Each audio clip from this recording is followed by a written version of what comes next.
Good evening, universe. Tonight I'm going to be talking about all the books I read in January and February of this year. If you've been watching this channel, you know I've kind of been playing catch up with some of the books that I've read. So I wanted to go over these 2 months, and then I'm going to go over March and April, and then we'll be caught up. So the first book I read in 2025 was Emily Wilde's Map of the Otherlands by Heather Fawcett. I absolutely adored this book. This is a sequel to Emily Wilde's Encyclopedia of Fairies. It follows Emily Wilde on another sort of study of a particular fairy situation. I don't want to give too much away because it is a sequel, but it continues the adventures of Emily and Wendell. It has a similar cozy feel to the first vibe while deepening some of the lore on fairies, and is really satisfying and enjoyable. I've now read all 3 of the Emily Wilde books. I will say that I think the second one is probably my least favorite. It took me 2 times to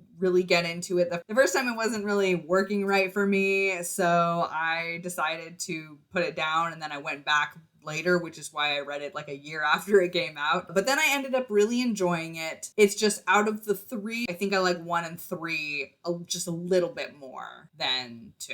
Overall, Emily Wilde's Map of the Otherlands is really satisfying, really great book. I absolutely adore this series. Next, I read Piranesi by Suzanna Clark. I had heard not a lot about this book, but lots of people had said that it was really good. So I was really excited to check it out, and I went into it knowing pretty much nothing, which I think is the best way to go into it. The book is kind of expecting that to be the case when you read it. However, if you're into liminal space vibes, check it out. Mystery. Yeah, that's pretty much all I can say. Really great time with this one, but try not to spoil yourself. It's extremely short, so it's also really satisfying and quick to get through. And the pacing is quite quick. The writing is really lyrical and beautiful, and the main character is really a pleasure to follow. So I definitely highly recommend Piranesi. Next was Adrift in Currents Clean and Clear by Seanan McGuire. This one is another novella. Piranesi is also a novella. And this is the latest entry in the Wayward Children series. I don't remember the name of the main character. Our main character, as usual, fits poorly with Earth and goes to a mystical realm where she fits much better and goes on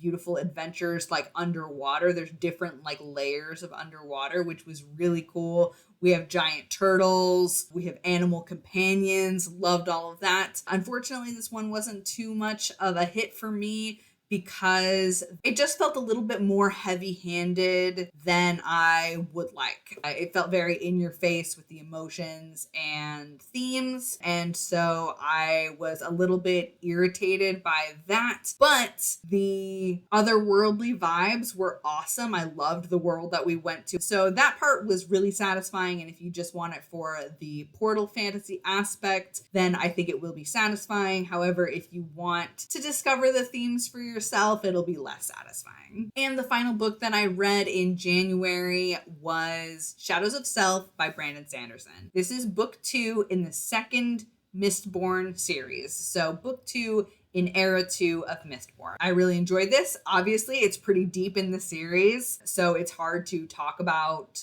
what was going on. But we follow Waxillium again, or Wax, as he tries to solve crimes and reduce corruption in his city that he lives in. I really am enjoying the Era 2 Mistborn more than I thought that I would. For one thing, I'm not a big fan of like guns, so following a protagonist who often uses guns didn't seem like it would appeal to me, but it's done in such a way that I enjoy it. I think Wax is a fun protagonist, and even though I don't like him as much as I liked Vin, I think that the supporting cast is a little bit stronger than in Mistborn Era 1. So it kind of makes up for it. Like, I love Marasi, I love Wayne, I love Steris even. Steris has really grown on me. And so this supporting cast, I think, is really strong. I love all of their backstories and motivations. I think are all really interesting and satisfying. Their arcs are really interesting. And I think you get a lot more depth of these characters than you do of the rest of the main squad, aside from Vin and Kelsier in Mistborn Era 1 and Sazed. But yeah, I'm really enjoying Mistborn Era 2. Really satisfying, and I can't wait to see the ending. In February, I read the first 2 volumes of Sailor Moon, the Eternal Edition. I have always been a really big fan of Sailor Moon. It was the first anime that I discovered, and I have really loved it for a long time. So I have been excited to start reading the manga, and I finally have the full collection. So I'm excited to read the whole thing. It's 10 volumes long in this edition. So I read the first 2, and I would say it follows the anime pretty closely if you're familiar. This series is about a young woman who finds out that she has mystical superpowers. Thanks to a talking cat who gives her a magic wand, she is able to transform into Sailor Moon, fighter of crimes and injustice. And by fighter of crimes, I mean mostly fighter of monsters. There is an evil group who, in the manga, they just call them the enemy. And they're going around draining humans of their life energy in order to further their evil empire. So Sailor Moon uses her magical superpowers to kick their butts and stop them from murdering humans. She is like 14 when the series starts. Kind of a heavy load to lay on a 14-year-old's shoulders, but that's how young adult works. I will say there are some moments that are not great between her and the love interest. If you're familiar with Sailor Moon, you know who the love interest is. You probably know who the love interest is, even if you're not familiar with Sailor Moon, just because he's so well known.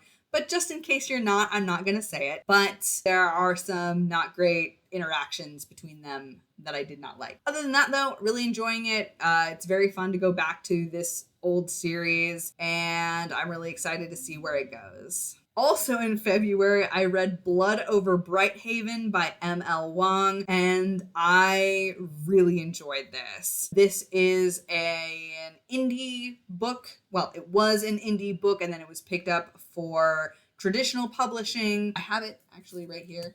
I think the cover is so beautiful. I think it's gorgeous, and it has beautiful sprayed edges. That's a heavy book.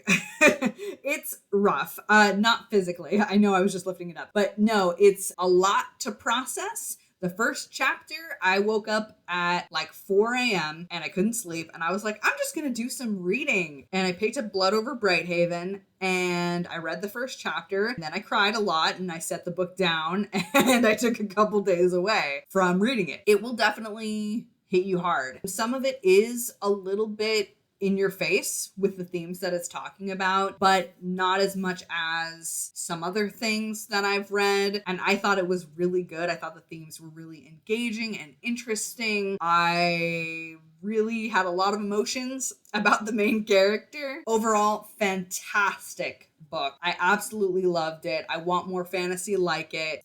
Hi, so this is me from the future, and as I was editing, I realized that I did not explain the plot of Blood Over Brighthaven at all. So I'm here to do that now. And basically, the plot is that our main character, Siona, is a mage in a city, and there's basically a tiered society. High mages are at the top, and women are usually not allowed to be high mages. Technically, there's no rule that bars them from being a high mage, but they only get tested to see if they're good enough to be a high mage once every 100 years, because they're supposed to be too emotional to be able to do the task. So the book starts with first like I mentioned, very tragic opening of a different character, Thomil. We see a little bit of his journey, his beginning, and how he's going to tie into the story is revealed a little bit later. But then we see Siona right as she's about to take the test that a woman can only take once every 100 years. So there's a lot riding on her ability to do well. Basically, the book ends up exploring this